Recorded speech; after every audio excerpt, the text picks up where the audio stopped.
ఆణిముత్యంలో చేదు.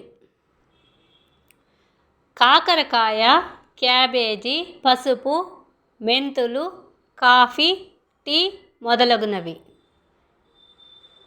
ఇవి ఆకలిని పుట్టిస్తాయి. కణజాలంలోని విష పదార్థాలను అత్యంత సమర్థవంతముగా తొలగించి వాటిని తేలికపరుస్తాయి. చేదుకి యాంటీబయోటిక్, యాంటీ పారాసైటిక్ మరియు యాంటీసెప్టిక్ గుణాలు మెండుగా ఉన్నాయి.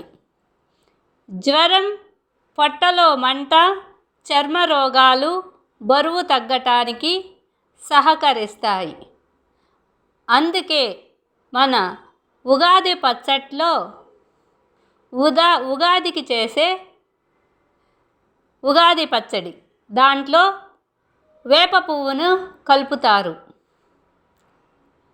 మన ఆచారాల సాంప్రదాయాలలో వైద్య రహస్యాలు ఎన్నో దాగి ఉన్నాయి. అవి తెలుసుకొని మనం ఆహారంలో వినియోగించుకుంటే మన శారీరక మానసిక ఆరోగ్యం కూడా బాగుంటుంది. ప్లీజ్ అక్షరాల ఆణిముత్యాన్ని షేర్ చేయండి, లైక్ చేయండి, సబ్స్క్రైబ్ చేయండి.